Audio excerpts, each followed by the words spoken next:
business, biceps, a little BS. Fitness mixed with finance, now you're really gonna see us as we're learning, growing. All your minds we're blowing, earning while we're burning. Shirts are tight, so games are showing. Resolve, evolve, absolve, it's time to make a move. Better check yourself, cause if you're doubting, no, we got the proof. Voices speaking loud, cause we're proud about what we can do. Tickling your ears with CPE, rooted in the truth.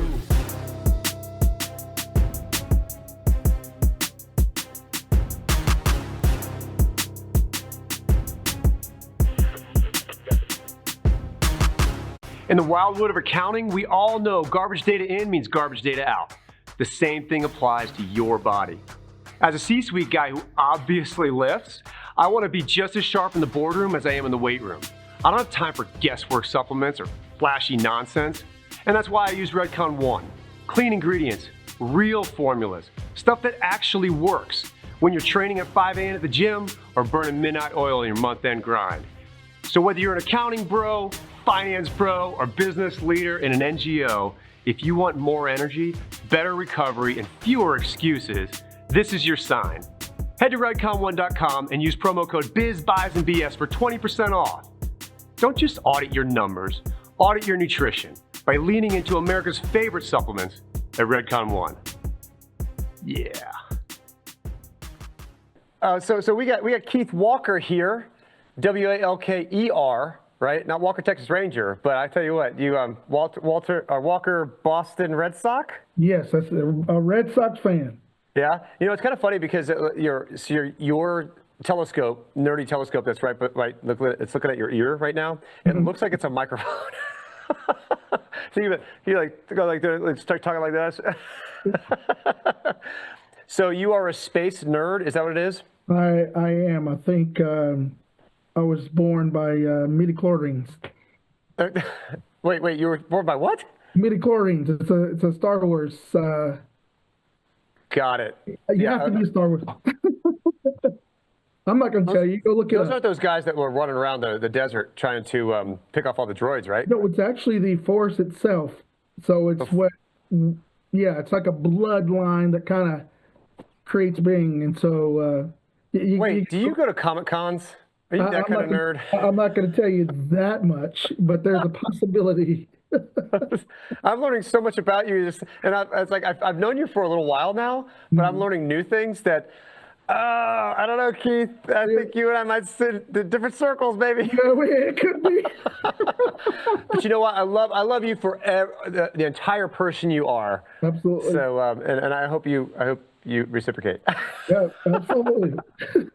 Hey, listen, we got Keith Walker here from Pannon Capital. Correct. And you are an amazing person on the bleeding edge of multifamily, multi-unit creation. And I know that you have a real estate background. You actually have a really interesting background, more than just real estate, which makes you perfect for business biceps and BS, because you are the guy that, I don't know, we serendipitously got together and decided that we were going to start a nonprofit together.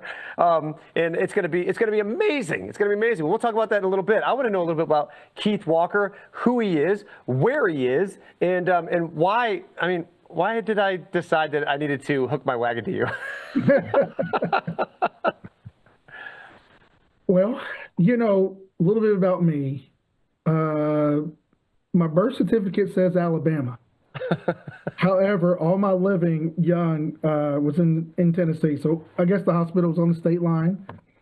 And so I'm a Tennessee guy, grew up listening to country music, believe it or not, and then got into other things. But anyway, yeah, I mean, I have a vast history. Also lived in 6 other different states during my childhood. And know my parents weren't military. Everyone had a separate dream, and we were chasing it. And I moved around a lot. So that's Keith. But in those endeavors, I got to play D1 football at Central Washington University. All right. Got into real estate then because my student dorm was terrible. Built in the 50s maybe, and so I started fixing stuff, and I thought, this is pretty cool. So after college, I kind of got into mixed in music, ended up signing a couple of record deals. This is the short version, by the way. Hold on. Hold on. You don't just glaze over that. It's like, I just kind of got into music, had a couple record deals. Let's just tap the brakes right there. Okay. You were into music. What kind of music were you into? You know, I wrote several different types of genres. So I started out in Seattle. Seattle has this thing where if you have a little bit of talent, you just got to put a band together and jump out. So I joined kind of like this rock band, but I was the rap lyricist. Okay. Over the drums and guitar. Is that how you do it? You just go like this? Yeah. You know, and then I don't know. People started liking it. It was like, dude, the songs you're coming up with are really cool. But it may have come from my mother who wrote poetry. She hung out with Dolly Parton. I've got photos of them traveling, and so she would send me poetry, and I'd convert them to songs. I think it's probably where it ended up going. But yeah, nonetheless, from country to rock rap to R&B. I tried it to house, spinning a house, creating All a right. house. I did all that. So I thought this is pretty cool. I should chase a career on top of my 30 other career choices. and I went for it and got lucky. Well, let's say I grinded very hard and put myself in the right places. Ended up doing a deal with Warner. Then I got Capitol Music Group, and then a record label called Jazzy Co. That came over from Hungary into LA. All right.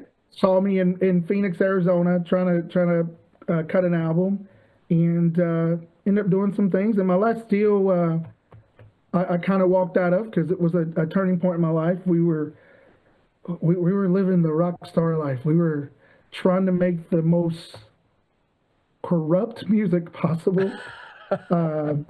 So me and a couple guys were joining some group from Insane Clown Posse, ICP, and we almost accomplished it. Except I was like, wait a minute, I don't know if I want to go down this road. And I met my wife, who the woman I'm married to today, and I showed her one of the songs, and she was like, I'm not for that, so I gave it up.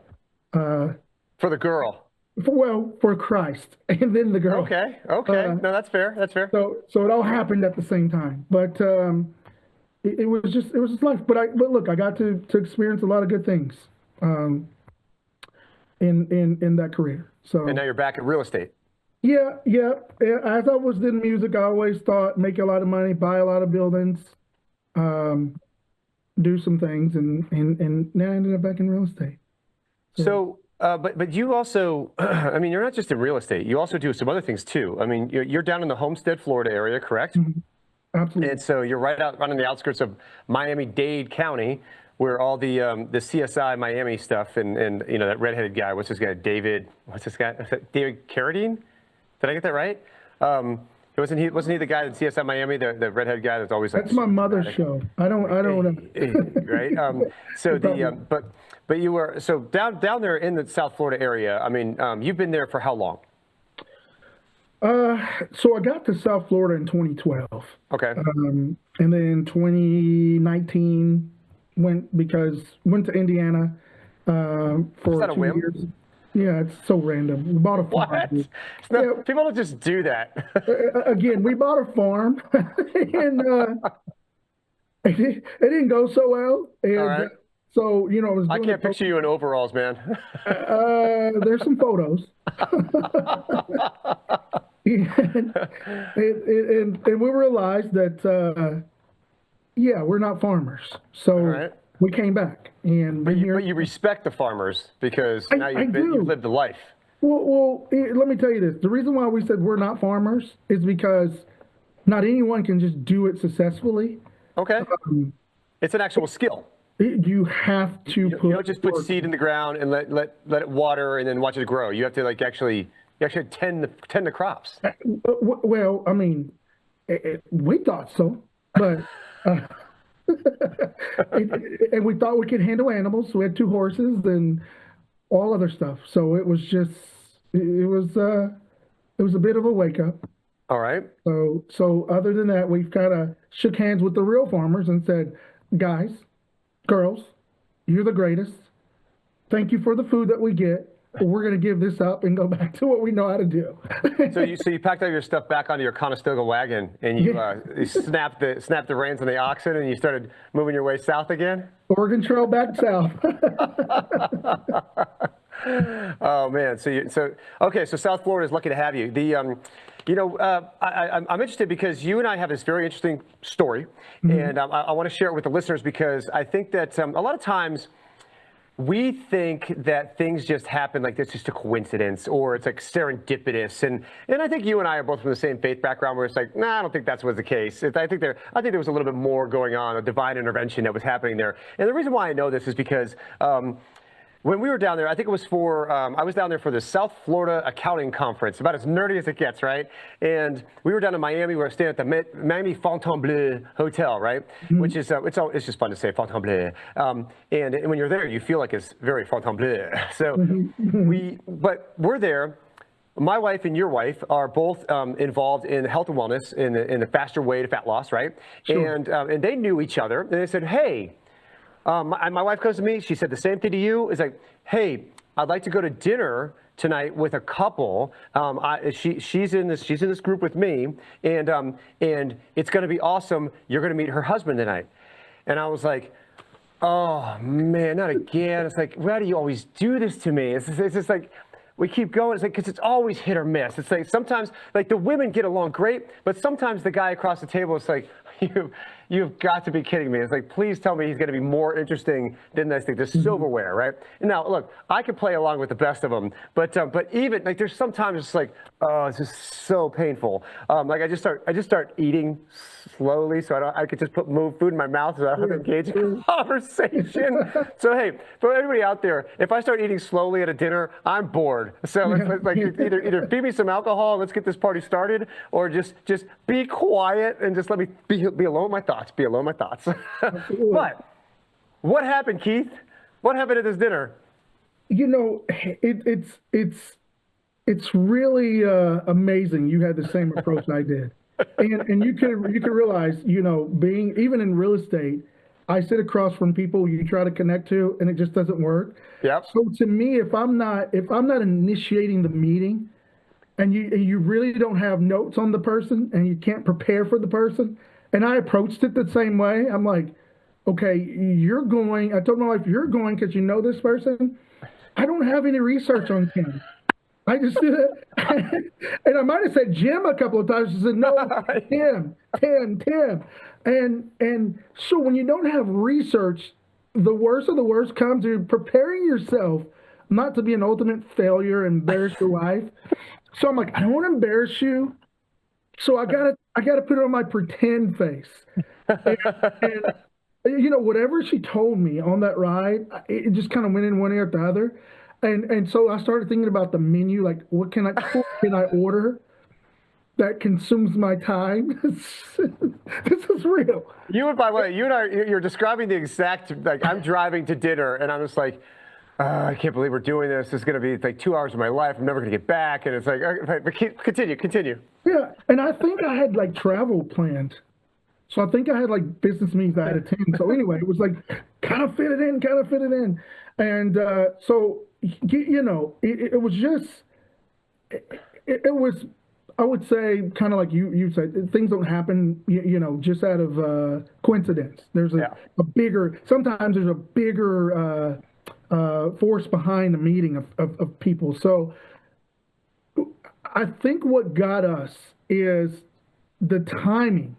Yeah. Because you had just, I think, recorded some music or you were doing something. Yeah, we had that rap with Drew Carrick, who is the rapping CPA. Yes. We were down there, and we were actually recording a music video that day. And so you sit down and like, yeah. So you know, what have you been doing today? So, I don't know. We were hanging out by like the yacht club and at the hotel and just like doing a music video. And you're like, what? And all of a sudden, your music, like all of your music stuff, came right to the forefront. It's like, okay, let's have a conversation. I was like, whoa, this is interesting. And then you start telling me about your background in music and this new app that that you have that it's called Drop. And I was like, oh, you're into apps? Like I had a data company, and it's like, and it was almost like, forget the wives that were sitting over here, because it's like, hey, thanks for making the introduction. You guys can go away now. Hey, Keith, what's up? How you doing, man? It's like, this is our date. We're dating. Absolutely. It was a wonderful evening, but it was that night that you and I were just kind of bouncing ideas off each other, right? And I was telling you, and it's like, God, that's supposed to have been in October or November. I think it was like late October. October. And I had just been turned on to this wonderful world of color accounting, Peter Frampton, right? And you now know who he is. We're all in kind of a business with him. But that evening, I was telling you about this idea that I had, that I wanted to, like my background in being in finance and accounting, and that I'm around all these young men who they're just starting to have conversations about money, because these banana ball players, all of a sudden, from year over year, they're getting really good raises, and now you're talking like the average banana ball player is making anywhere between like maybe $90,000 to $130,000 a year. That's a lot of money for a minor league baseball player. If I had to equate, like not major league, way up there in the millions, but the minors, a minor league baseball player makes $38,500 minimum, right? I'm sorry, is that right? That's their minimum, and most of them make that. The guys over at the Bananas, they started there, but they've been, each year it's been more successful. It's like, hey, let's bless these players. They're the showmen. Let's get them all riled up. And so they're really appreciative. But now I start having conversations with these guys. It's like, Naddy, I don't know what to do with all this money. And so they're asking me, it's like, should I put in investments? Should I start a business? Like, what should I do with this stuff? Like, some of them are scared to use it. Some of them are just like blowing it as fast as they can go. Some of them are starting to get married. They want to know, do I put this money for my son? So it's like all of these like real financial issues that these young men were starting to have, and they kept hitting me. And it's like, and so I finally went to ownership, and I said, hey guys, I've wanted to do this for like 3 years, but we need to have some kind of financial education class for these guys, because like some of the conversations I'm having, they really need help, and none of these guys are from Savannah, right? So they're all from all over the United States, and they're in Savannah, but they might live in Savannah, but they don't live in Savannah, because every weekend they're off to wherever the Bananas are playing, or the party animals, the tailgaters, the firefighters, wherever they're playing, right? So even when they're in Savannah, they're not in Savannah. So they're asking me all these questions, and I'm like, oh my goodness, how do I do this? And you know that a majority of them don't have CPAs, they don't have financial planners, they don't have the people that are at their home that are looking out for them. And even if they did, they don't have the relationships with them, because they're in Savannah for 9 months out of the year. Absolutely. And so we're looking at this going, there's got to be a way to help them do this. And so you and I start talking about this fledgling program that I'm putting together, that it's called the Business of You, right? We're like, I think I'm going to call it the Business of You. And so right along then, this is when you're like sitting at the edge of your seat, like you're sipping on your drink, and tell me what. And so I run out of steam, and then all of a sudden you come across the table with what?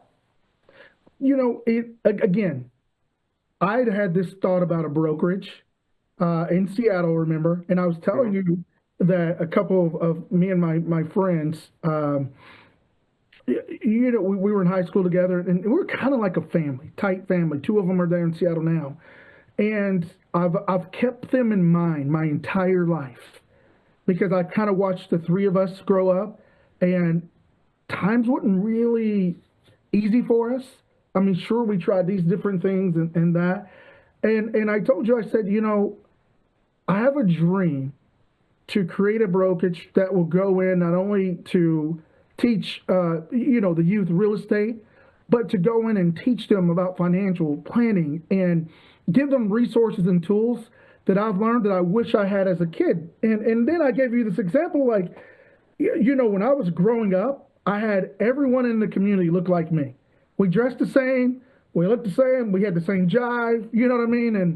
And we kind of moved. And so what I'm saying is, we all had like this reciprocating thought of, this is it, this is our lifestyle, there's no more. And then I had this one-off friend who ended up being successful.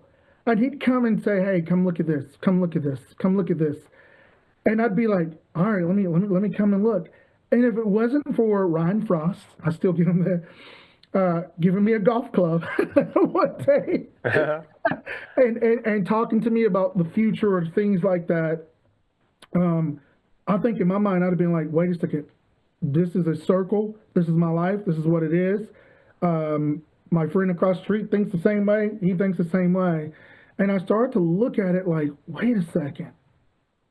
All these inner city kids that grow up with the vision that you either have to be an athlete or a rapper to make it out is senseless, because if a guy like Ryan never showed up, or I didn't have, I wouldn't know that I can explore other things. And I said, I want to create a brokerage that, only because I'm in real estate is the reason brokerage, but the bigger picture was to kind of give back, not only to the inner city, but kind of give them some knowledge, some education, to where they can start thinking of, maybe I'm not going to be a pro player, maybe I'm not going to do this, maybe I'm not going to do that, but at least I know how to start a business, or at least I know I can plan for other things. And when I brought that up, your light bulb came back on. You're like, and then we got into athletes and stuff, and you're like, dude, I want to do that. That's what I want to do. And so I think what began to pull on our strings was the mutual agreement that there's an issue, and I'm not saying anyone failed, but I'm saying there's been duties for people to open doors and then go and teach others that here's the limits here. You could push this door open, though, and there's a whole new world of things, especially when it comes to planning. Because I like the way you put it. I used to call it financial literacy. And you gave me a good reply saying, I wouldn't call it literacy because it makes them think you're not literate. Everyone knows how to count a dollar. And I think that was pretty cool, because you were like, everyone knows they know what money is. And now it's about, what do you do with it? How do you expand? Yep. How do you make it work? And so, again, I think we realize outside of yourself that there's other people who kind of have this common idea, but no one's doing anything about it. And I think you and I, for that night, So kind of fast forward from October to January. So I work with Wealth Fox, right? Peter Frampton and his team, Scott Callister and Sean Credier, and we put together this this business of you concept, and we pitched to the bananas. This is in the middle of January, and it went off amazing. I mean, I'm telling you, I was sweating in that meeting because one, this was the first time all 6 teams, every single player was going to see each other. And so, there's it was before we even did like the big welcome to Savannah. And I remember Jesse Cole pulls me aside and he goes, Naddy, I'm a little worried about this because, the first thing that they're going to see when they come to Savannah is they're going to get a financial talk. And I was like, don't worry. This is not like when you go to church and get the tithe talk, right? Every time you visit a church, you always get the tithe talk. But I was like, no, listen, I've been doing this for 15 years. I'm a professor. I know how to do this. I said, just trust me with this. I've got a plan. It is right in line with where these guys are. Just trust me with this. It's like, look, I got you. Go do it. But please don't screw this up. So I was like, okay, mandate, I'm taking. So we went and had this. There were times that I thought there are certain accounting principles that these guys may not get because they're just not trained to do this, right? Sure. They've been playing ball, and a lot of them have college degrees, but maybe a handful of them have accounting degrees, right? And because that's usually not the degree that you go after when you're playing college sports and you're going to live the dream. You're going to be at the big dance someday, right? So you go after something like a marketing or management or something, something that's a little bit easier to acclimate within your schedule, right? There's real technical things. There's not a lot of engineers. There's not a lot of like doctors and things like pre-med students, because your job when you're at school is to be as awesome as you can in your sport so that one day you can go live your dream, right? The issue that we saw is that, I want to skip ahead so fast, but I'm not going to. In that room, as we were walking through this basis board, this physical board, if you guys don't know what I'm talking about, go look at the Wealth Fox color accounting module. It is literally a physical board. You unwrap it and you open it up almost like it's a book. It's literally a pop-up book. And you poke holes in. There's perforations. You take stickers and you put stickers on, and you're putting like fake money into these boxes. You're taking it out of the boxes. All these things, green and orange, and it's so darn easy to understand the accounting principles that there were certain things that I was like, oh no, when they see this one transaction, I think we're going to lose them. And Peter, with just his expertise in teaching this course for however many years he's been teaching it, because he's been around, Wealthbuck's been around for 25 some odd years. I mean, they've been doing this around the globe. Sure. And so this was the first time they did it in front of professional athletes. And so I was like, okay, let's see if this works. And lo and behold, we got about 2.5 hours into this 4-hour session. And these guys were laughing, they were talking, and when you, by the way, when you go around the room, it's funny, I had a conversation with one of the coaches, he's like, none of these guys are paying attention. I was like, no, coach, if you go over there, and there, they're talking about financial transactions. It's like, there's a lot, the buzz in the room is that they're talking about, hey, when I grew up, my mom and dad said this, hey, my coach used to tell me this, I know a banker. I mean, all these really wild things you would never hear a bunch of baseball players talk about, but they were talking about it. And it was like in a very positive way, right? And so I said, no, coach, these guys they're locked in. So around 2.5 hours in, Peter says, hey, if you guys want to kind of get an idea, for the last 2.5 hours, you guys have been doing accounting. And it's like, wait, what? There was laughter, audible laughter in the room. Because like, no. It's like, no, you've been doing accounting. This is how easy accounting is. If you just take the time to understand the nouns and the verbs. That's all we're teaching you today is the nouns and the verbs. And once we give you this platform, you guys will at least understand how to have the conversation. So if there's a lawyer in the room, a CPA in the room, an insurance person in the room, whatever, if you're in you have a business, you can look across the table, and you can say, hey, listen, I know everything.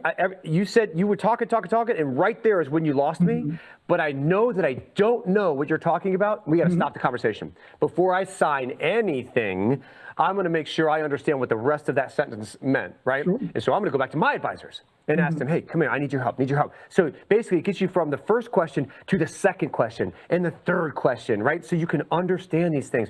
And it went off so amazing that at the end of that, I looked at them, I was like, guys, we need to box this up. We need to do this, like, for real. And because this was a pilot. This was like the pilot program. It's like, oh my gosh, this really worked. I mean, because look, there's a lot of smart guys in the banana ball world, but again, they're ball players. So I didn't, my expectation was, yeah, it might work, it may not work, but the fact that it worked so well, I'm like, oh man, we are on to something here. So that was middle of January. I gave you a call. I think it was that night. In fact, I don't think it was that night. It was probably on the way back to the office after that. Absolutely. I was like, Keith, remember me? This Tim, that guy we went to dinner with, right? Sure. Said, you remember a while ago you said you wanted to do stuff with inner city kids, teach them financial responsibility, and you're like, yeah. I said, do you still want to do that? Yeah. Okay, good, because we're starting a nonprofit. I said, and here's what's going to be called, and I got a logo, and I got this, and I got this, and I got this. I was way down, and you're like, okay, I'm in. Let's do this. So, so we created this nonprofit that is now a 501c3 pending IRS this decision, which we'll get it. I'm not worried about it, but it's a financial education 501c3, and it's called Legacy Forge. Legacy with an I, right? And if you go out there, the entire gist of this is for financial education, real financial education, like financial leadership of your own finances, right?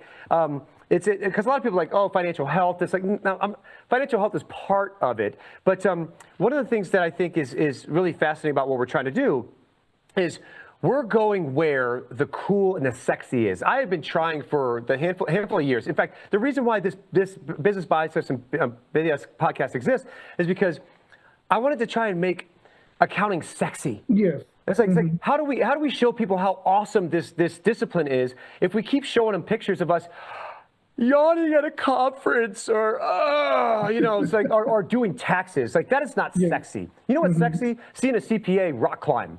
You know what's sexy? Seeing a CPA on a jet ski with his hair just going on, like salt spray and beautiful women on the back. You know what's sexy? Seeing that woman who's a CPA and she's driving a really fast car.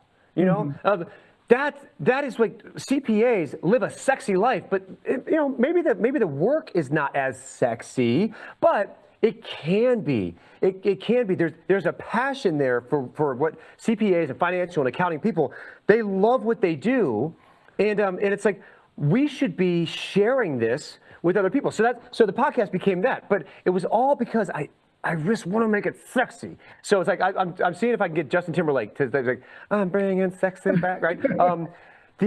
So then you go back to this Legacy Forge. Sure. It's like, how are we going to make it sexy? What do we have to do? The instant, and you and I connected immediately on this, we have to go to the athletes. Mm-hmm. We have to talk to athletes. Why? Because they are the influencers. People look at them. They are the gladiators of today, right? And if an athlete says something, we look at it and go, huh, I never really thought about that. Even though we've heard it from our mom and dads and all the bankers and everybody, for their teachers and everything, for years. All of a sudden, Shaquille O'Neal says something, and we go, huh? Mm-hmm. Or, it's like, what do you mean? What do you mean you like finance and accounting, right? And so now you start with these people who have influence because of their athletic prowess, which is fine. Mm-hmm. Athletes and entertainers. You're not using them. You're teaching them first, so that they look at it and go. And what's the phrase we go back to? If I had only known. Exactly. If I had only known that this information was here, man, my life, I would have more money in the bank. I'd have more money for philanthropy. I do this, right? And so what does that do? Once you have the athlete, then the athlete says, you ask them at the end, say, hey, is this something you think would benefit the kids in your community, mm-hmm. the juniors and seniors in high school, because they're all NIL athletes now? So do you think they'd benefit them? Yes. Would you like to go back to your hometown and do this on your behalf? 100%. So now we get into the communities, and this is urban, this is suburban, and this is rural communities, because there's a lot of great athletes that come out of the most destitute and remote places, but they put their place on the map. And so let's follow them back home, and let's teach the people that in their community how to do this. So now, athlete starts cascading down into community, mm-hmm. and now we are meeting everybody where they are in their hometowns on behalf of someone who's made it out of the town. Yeah. I mean, what better marketing plan can you have?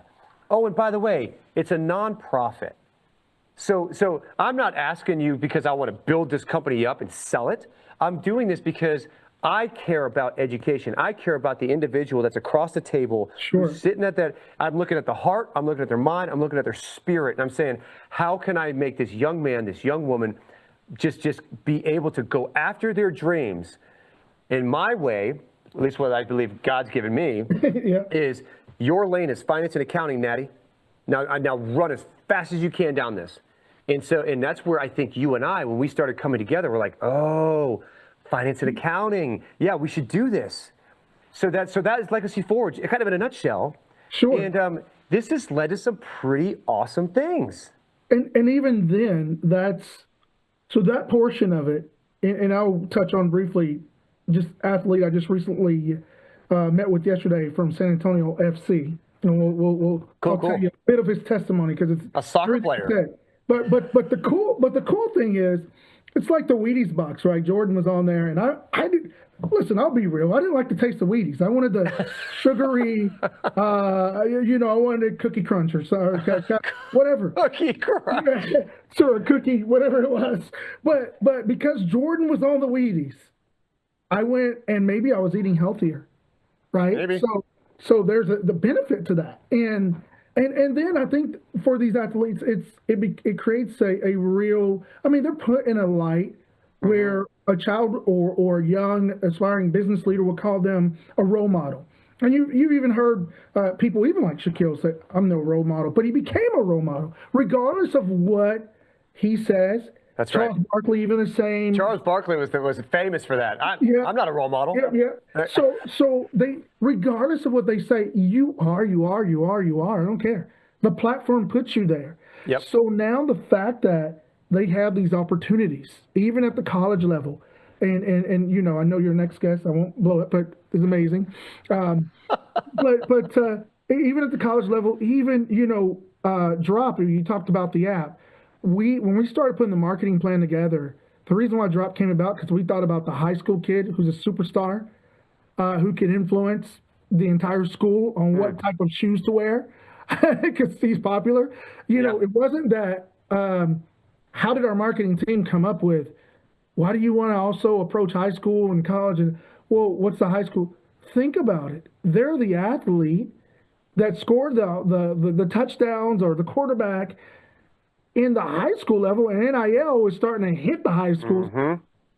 They have a voice because of their platform they're on. Absolutely. And so, and I think what we're going to see out of this, Tim, is you're going to see athletes welcome the responsibility, because it's going to give them a good feeling working with a nonprofit to go and touch generations to come, and people that I guarantee testimonies, the generational wealth, and I can see even myself, and Peter had a great testimony when he was in DC, but even myself to say, wow, I had no dreams of making it. All I see my family do before me was fail, fail, fail, fail.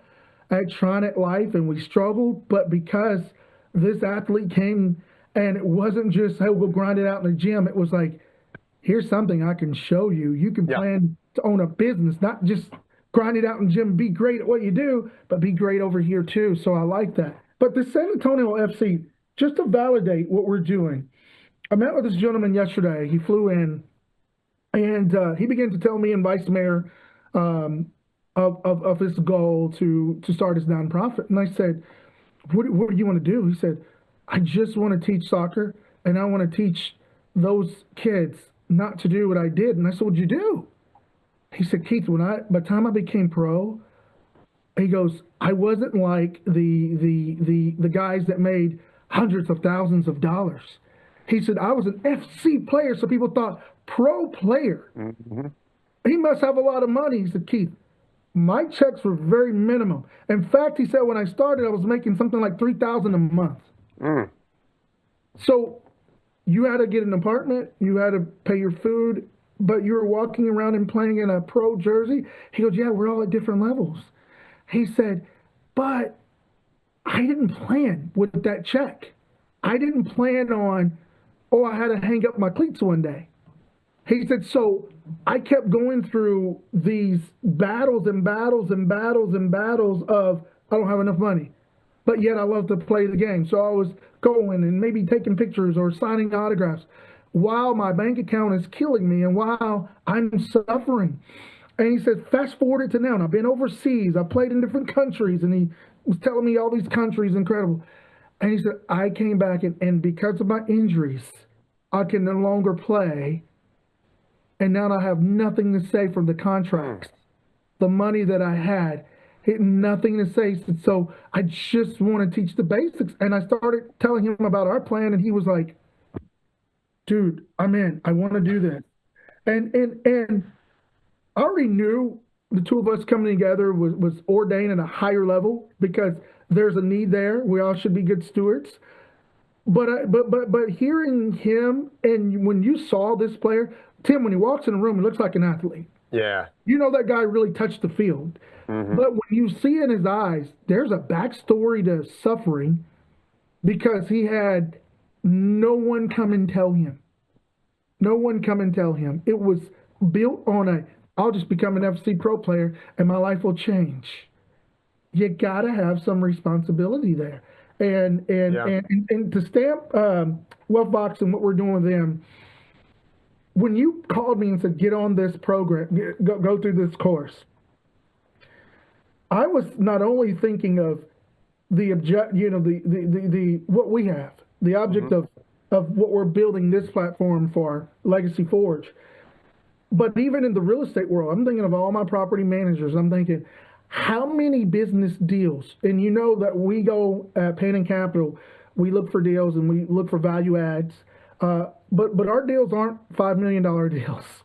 We're 30, 40 million. You know, we own up to purchase these assets. And so you're managing millions of dollars, but you have a property manager who has some experience, but when it comes down to making the best decision budget-wise, when the accountants get on the phone, whether they lose he or her, the conversation's lost.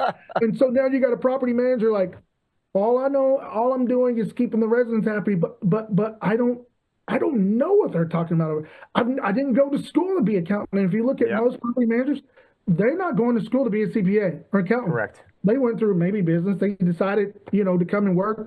Some of them I met, they were in design, clothing lines and stuff. And now they're property managers because they fell in love with it.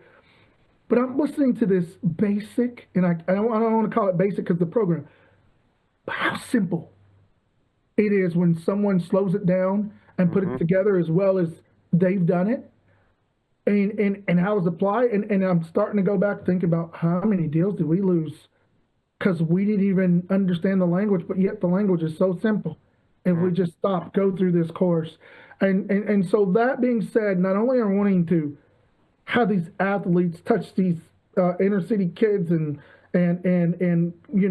parents, but I'm also looking at people that are already in their careers that, they have their favorite athlete, but people that are already in their careers that maybe can restructure their plan and capitalize off of just saying, Legacy Forge, I want to see what you guys are doing. Let me come to class. So there's so many ways this is going to go, but it's since you and I have talked, and boy, you've got on it. You went on it, and I've heard people come to me and even myself say they're going to be a part of something. I've never seen it as organized and put together as fast as you, and it's a character to your passion. And I think that's the biggest thing that got me excited about being with Tim Naddy. And now one day I'll give you your rightful, your rightful flowers. People, I'll just tell you that are going to see this. I always get on the phone with him, and even though we're like brothers now, I'll say Dr. Tim, because I told my wife, I go, I have a new doctor. I'm his patient, and the passion he has and matches my passion, and we've got so many things that spun out of this, and I've got people that are literally, especially the project we're going to do in Tennessee, these people are calling me with a new hope. And one person told me from there the other day, man, I was about to just give up. But now you've kind of just the things you said, and I think I put you on the phone with him, remember? Yeah. And I said, let me just surprise this guy. and he's like, because there's no one trying to do anything for us here. There's no one trying to open doors for us here. I grew up here. I don't want to go away from my hometown. I have my kids here now. I have my friends here now. I don't want to leave town because there's no opportunity. And so he's like, I just want to just throw in the towel. But after I'm conversating, he was like, now I have a new hope. I'm going to do something. Well, we're going to do it right here. And that's the beauty of it is you're not just going to change, or these athletes can have an opportunity to change lives, but they're going to see their own lives, and this is generational. This is generational. The thing that we were talking about before, and I want to make sure that we don't miss this, because there is there's a problem in America, the American dream. When we start talking about what, everybody chasing after this American dream, the American dream is home ownership and freedom to be able to provide for your family, and being able to have that right to free speech, and you want to own a gun, you can own a gun, that kind of stuff, right? But the American dream is in and of itself is like, I want to be able to go out and if you wanted to create a business, fantastic, go out there and create a business. Do what you can to provide for your family, because everybody says, I want to leave my kids in a better position than where I was, right?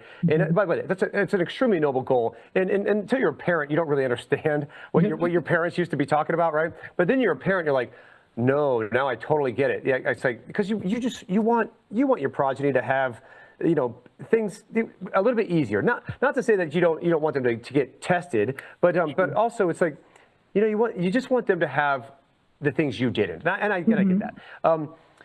One of the things that you and I talked about really early on was that as in the African American community, that inner city communities, what have you, is that there's a real struggle right now between the haves and the have-nots. All right, and I firmly believe that the fundamental difference between the haves and the have-nots is access to resources. All right.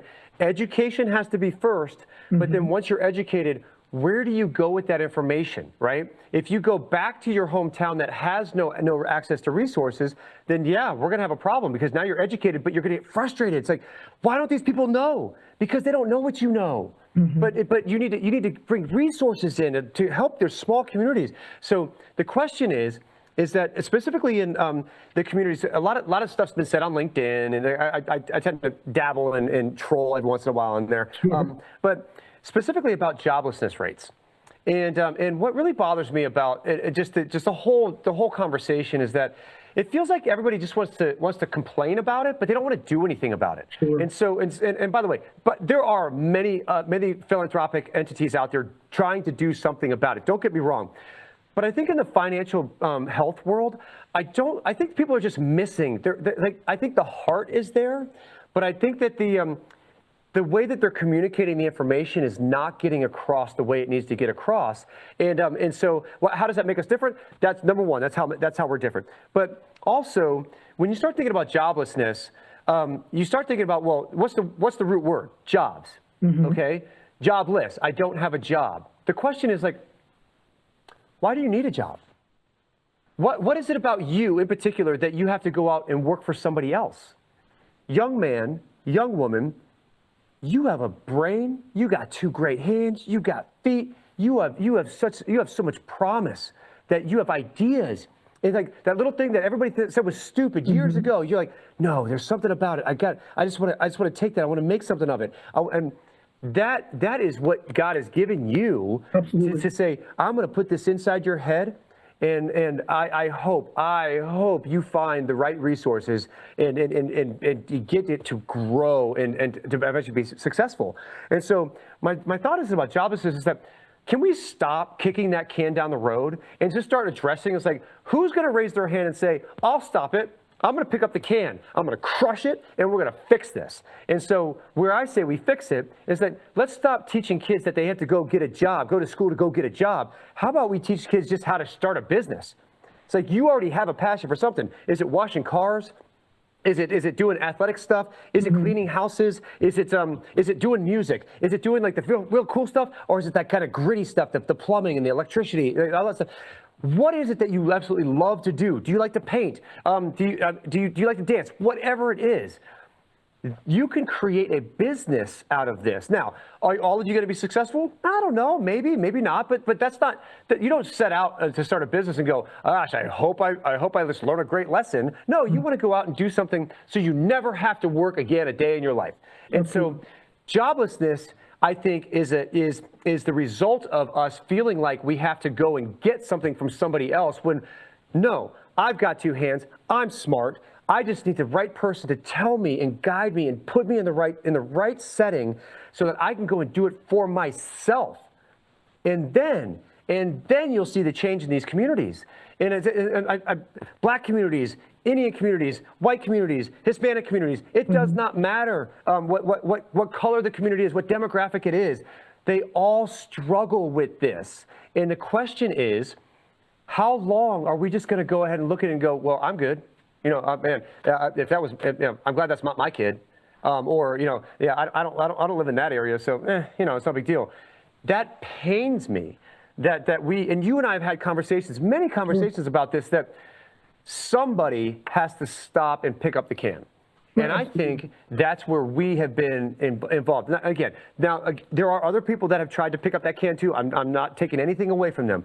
But I think what we bring to the table is we bring the passion for it. We bring the right billboards, the right marketing tools to make it sexy so people take notice and go, oh my gosh, my idol, my athletic idol, my entertainment idol, they're telling me I should know these things because they made the mistake of not knowing it. And now they're telling me, hey, please don't make that mistake. Learn this stuff now, please. And so listen to them. They are trying to impart wisdom. Don't be that 15-year-old kid that's like, man, they don't know what's up. I'm just gonna go ball. I'm just gonna go do this. I'm gonna go surf, whatever. No, this is the time at your 15, 16, 17-year-old ages, you should be looking at this going, how can I do that? Do I have to go to college? That's up to you. If you can create a healthy business and never go to college, okay. The college is for some. College is not for some. That's totally fine. But what are you gonna do? Are you going to just succumb to, I guess I'm just going to work for somebody for the rest of my life, for the government for the rest of my life, for this for the rest of my life? Or you know what? Do you look across the room and say, that guy's not as smart as me. I can do what that guy does. Why am I sitting around making him rich? I want to do what he does. I'm going to go compete with him. I know everything on how to do this. I've now learned the lessons. Now I just need a little help to try and figure out how to do it. That's where we come in. Yeah, it's again, people, especially when I joined Penn and Capital, people always want to know my work history, my career history, and I've worn so many different hats, Tim. In fact, I have I was a maintenance supervisor at one point, and people don't realize they're like, you used to paint apartments, unplug and unclog toilets. I did it so well,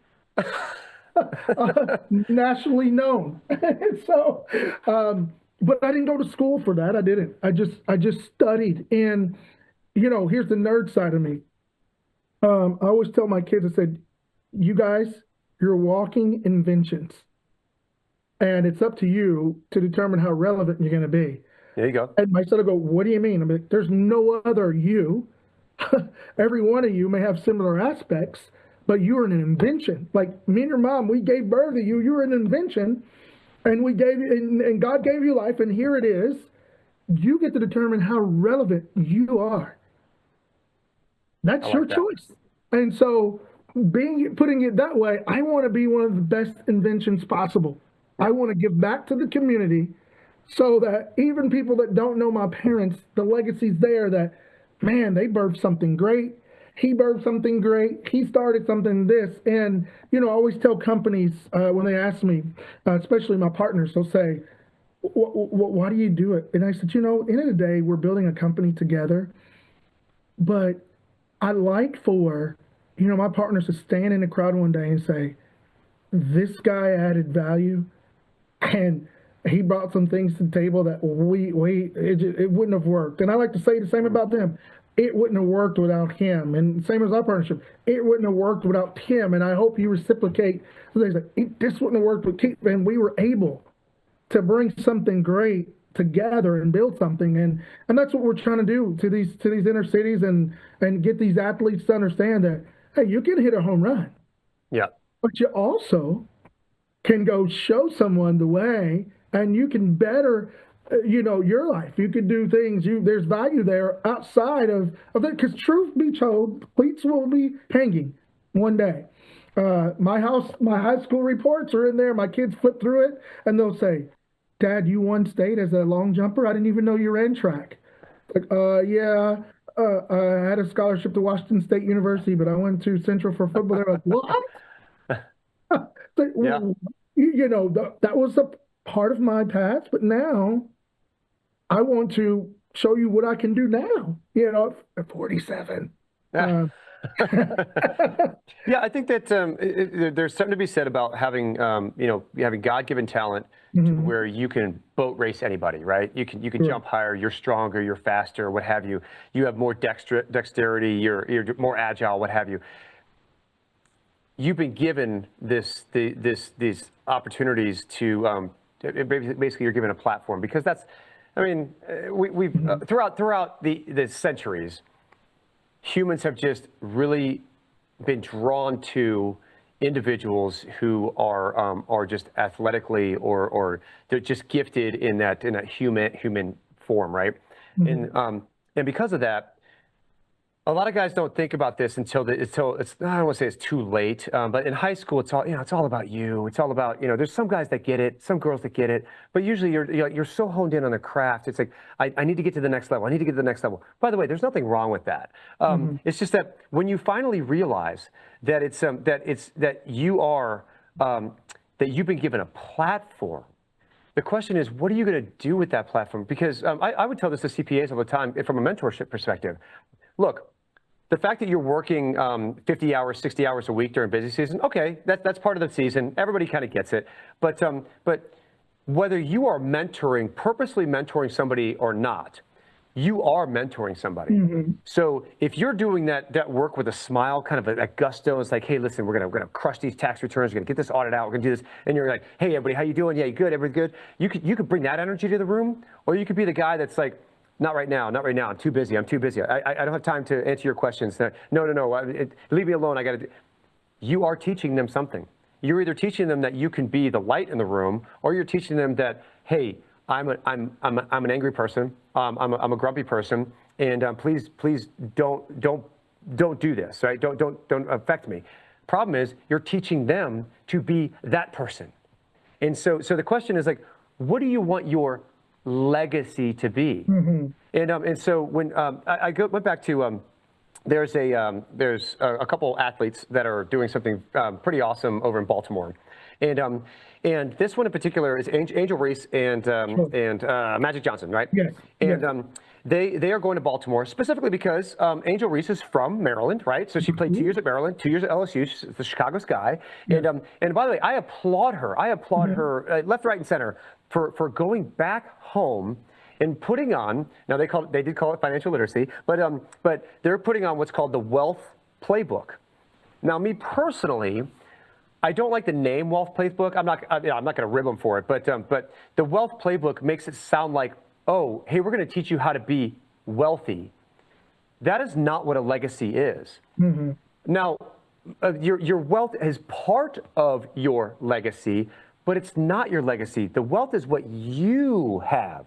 So the question is, with all these resources that God has given you or provided to you, whatever your faith background is, you have now resources.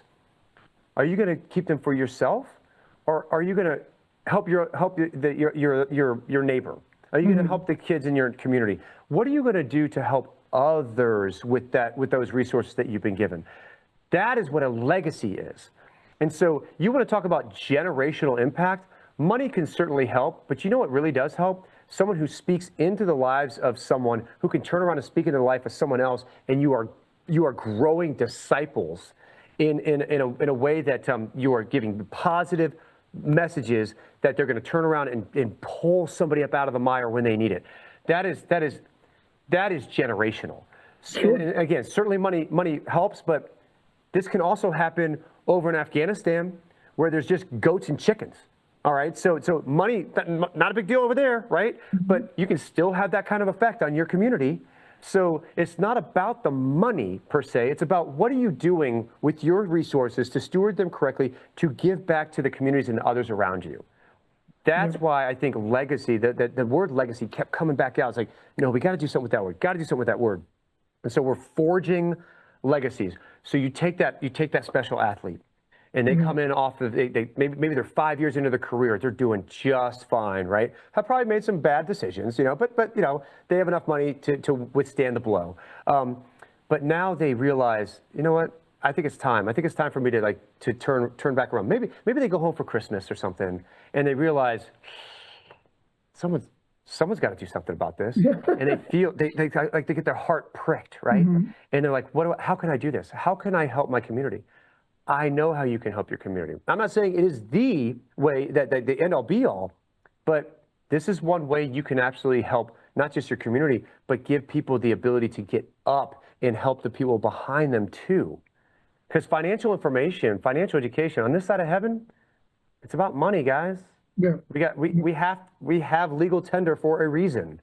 And so wouldn't it be great to just kind of understand what this whole thing, what's the fuss all about? And then if we can make some wise decisions with that, we can actually steward it correctly and start helping other people in our community rise to the occasion. And I think that's where eventually, when I think about the athlete, when I was going out for the athlete, and then you brought in the inner city, the suburban, rural elements, like, dude, these fit together just like that. Absolutely. We actually need to do the same thing, put it underneath one umbrella. So we call it the Hustle Academy, right? Hustle Academy. You got your side hustle, right? But we think Hustle Academy sounds awesome. I'm going to share this story with you. So we've been going after some anchor partnership deals with major banks and major sports brands and what have you. And there was one, I was on a phone call with this major sports brand, and it was a wonderful call. It was supposed to last 30 minutes. It ended up going another hour. because, you know, I tend to talk a lot. But anyway. The doctor's in the house. Yeah, doctor's in the house, right? But he asked me a question, and I loved the question. He goes, hey, Naddy, so got a question for you. In 3 years, let's say we get in bed with you guys. In 3 years, what does success look like? And I go, oh boy, you have no idea what you just opened. I said, I know the answer to this. I said, this is what it looks like. You have teams from 10 different communities that are all coming, and they're ready, they're nervous, they're waiting in the wings, they've got presentations, they're all in their suits, they've got their haircut, they're ready to pitch their idea. And in the crowd, in this crowded auditorium, I want you to think ESPYs. I want you to think Grammys. I want you to think Academy Awards. There are captains of industry. There are professional players from all walks of life around the globe. There's agents. There's entertainers. There are people with means in this very room, and they are there to celebrate the 10 teams that are about to walk across that stage and pitch like it's Shark Tank. All 10 of those individual teams are going to go home with some form or fashion, some kind of monetary and some kind of advisory, right? The team that wins, let's say they go away with $250,000 as seed capital to start your company, right? They go home to their community, a community most of us in this room have never heard of. And they go home with a $250,000 check, and they start a company, and they start hiring mom and grandma and best friend and teacher. And all of a sudden you see that community start to flourish because there was a couple kids that had the great idea, and they don't live in Silicon Valley. And they went home and they built a company, and now the entire community is better for it. They've got great paying jobs. They've got healthcare. They've got dental. They've got all this stuff that any other community can have. And it all started because they were given the ability and the knowledge to say, yes, you are smart. You can create a business. And if you do it and you can get onto this stage, I'm telling you, we're going to get you to where you need to be. They said, that is the definition of success. Isn't that awesome?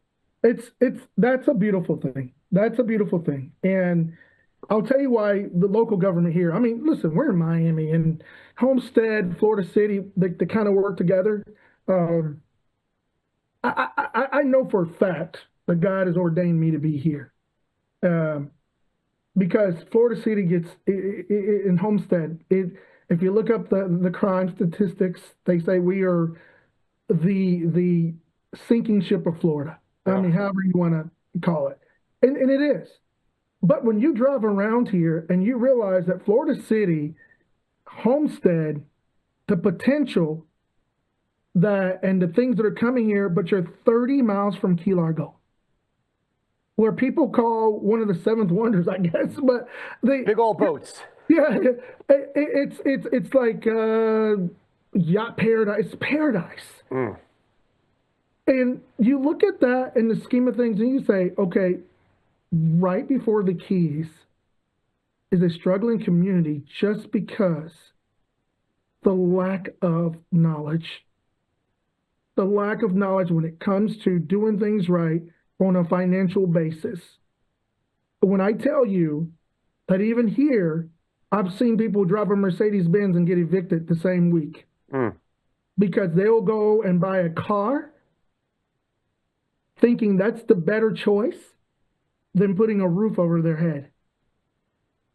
And when you sit down and you ask them, I had the real experience. I asked, what made you think that you could do this and survive when your rent amount is this and your car is this?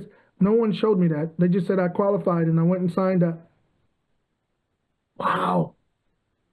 And it was a lady. She was serious. She said, no one showed me that. They said I could qualify.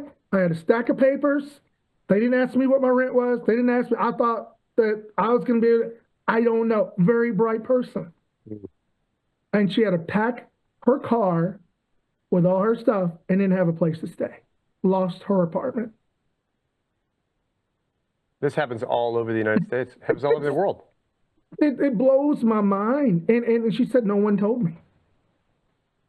Not saying that she's incapable of finding out, but like you said, even as an athlete, it's good. We strive for things, but sometimes we get so systematic that it's like, I'm going to go be the greatest of the greatest of the greatest. I will tell you, yes, I had goals, and I played, and sure, I thought I could be Deion Sanders. But the reality of it is, do I really want to be? I mean, if I could have success, play, and do things right from an early age, wow. If I had plans, because I think the wealth of life comes from when you don't have to stress what you got to go buy. If you have enough money to do this, I'm not saying you need $100,000, but I'm saying if you had the wisdom just to say, look, I'm going to plan this out, and I'm going to do this, and I'm going to create this, and keep that to be successful. I sleep better knowing,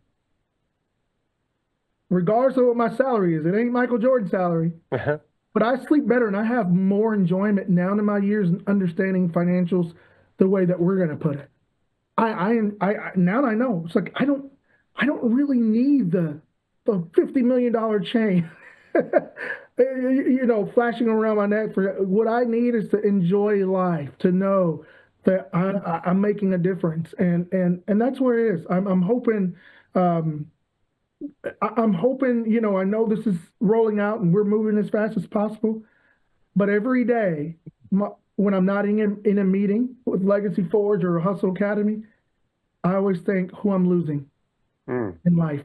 Who's losing that life that we're not going to reach because we can't get to them quick enough. And so we were talking about those little notes that we put on, like the little notes that we write ourselves, right? Yeah. It's like, and the note that I put in there said, "Have you made an impact today?" And that's what I hope. And I listen. I excited and focused. Your idea of the athletes and it coming together. We know the athletes are good at doing something, and that's working hard. And I really believe when they go and approach this, just like they do their training, Yep. and they start to see the reward and see these people not only come and appreciate the sport and being great athletes, but say, oh my goodness, you changed my life. I don't even care about hockey, but you changed my life, and that's the beauty of it is that they get an opportunity here on both phases. We've got the community that's getting an opportunity, and we've got the athletes that are getting and anyone else that wants to come in. But it's exciting. Like I said, I think every day I'm just sitting here thinking, how fast can we go? Yeah. Help us save lives. Help us change lives today. Yeah, a couple different also just back up. A couple things that we also are trying to look at. Obviously, standing up the organization, but when you look at maybe military men and women who come back from the military have had a great career, a long career in the military, but now they need to adjust to civilian life. That's a very difficult transition. And a lot of times people go through a lot of just depression. It's hard to get a job, and when you have that kind of level of I would say when your resume is weighted that heavily with that many years in the service, sometimes people they don't give you the shot, right? So how can we help them acclimate to the real world, if you will, right? The corporate world, because the structures are different, the hierarchies are different. You might be working for someone who's younger than you. It's like, oh, that's kind of weird, And so try to deal with all the different nuances of that. So making that transition from military life into civilian life, and then the other one we were talking about too is, what about the families that, my goodness, if a father or a mother pass away, I say a father passes away unexpectedly, and then all of a sudden, mom, who normally didn't take care of the finances at home, maybe she bought she bought the food and things like that. She knew how to spend the cash, but maybe she didn't know all of the nuances of the 401k, of the bank accounts, of just how was the organizational unit run, right? And by the way, I'm not saying that women don't know this. I'm just using that as an example. So, but you have this surviving spouse that churches deal with this all the time, where you have spouses that now have lost somebody close to them who was basically, they were taking care of all these things. They never had to worry about it because, like, oh, he always did that. Oh, she always did that. I never had to do it. It's like, okay, well, now you have to do it. So how are we going to help you through this? How do we help you? And so my thought is, like, what if you roll this out to like marriage retreats? It's like, let's get in front of it. It's like an insurance policy, right? So you get in front, you go to a marriage retreat. It's like, we're going to teach both of you. Yeah, okay, I get it. You're an accountant, you're a lawyer, you're this, that, and the other. You guys might know this stuff, but have you ever had the conversation? Now that you've been married for 15, 20 years, it's just kind of automatic. It's like, oh, she does this and I do this. Okay, great. That's the cadence. Now I want you to imagine the other half isn't there anymore. They're not doing that. What are you missing?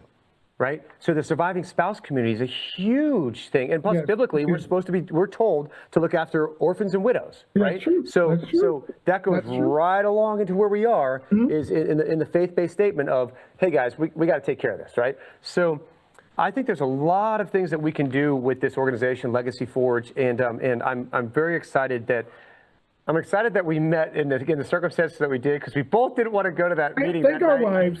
Thank the wives. You know. They always know. Well, to be completely honest, I don't know. I mean, my wife has her own platform, but I don't think, down the road, I want her to know, like, things that are happening through Legacy Forge was because she looked at me and said, you need to meet someone. And she trusted her friend. And they both agreed. And that's what I'm saying, the importance of people. And I'm not saying that every friendship matters, but your circle is really important. But I think for Legacy Forge is we're trying to teach people that it doesn't, if that person doesn't grow up across the street from you, doesn't mean you can't make impact out over there. For me, again, it just, Ryan Frost wouldn't said, come play golf with me and let's talk about some things. And we were both kids. I think we found out we were cousins. It was really weird because there was a family book on my grandmom's table and he was, but he was the whitest kid ever, and me, I tried to keep my tan as best, but he just and I'm left-handed, and he only had right-handed clubs, and he'd give me his dad clubs, and he'd talk about some things, and he inspired me. Rather than trying to be, like my neighbor and us each other, he kind of gave me an insight to what's going on somewhere else, and so. These circles are important, but I employ people, keep building great circles. I'm on a plane, anywhere I travel, my wife will tell you, I meet the most incredible people. Why? Because I say hi. Yes. I don't mean mug people. Break the ice, man. Break the ice. What do you do? And we deemed it as networking, but I think it's God's design for us to be teachers to each other and to come as a community. The first commandment, I say, there's plenty. The very first book, because I'm being a Bible scholar, be fruitful and multiply. You can't be fruitful if there's no vine, and on your vine you have to grab people and you grow together, and the fruit will come after that vine grows. But I'm just a little piece of it. So as people come together and this vine continues to grow, the fruit comes. And that's the vision I have for this, is that not only those that we inspire, that those children, those parents, those people in that community, they grow up and then they come back and then they come back. And next thing you know, the city has its own alumni. Yes.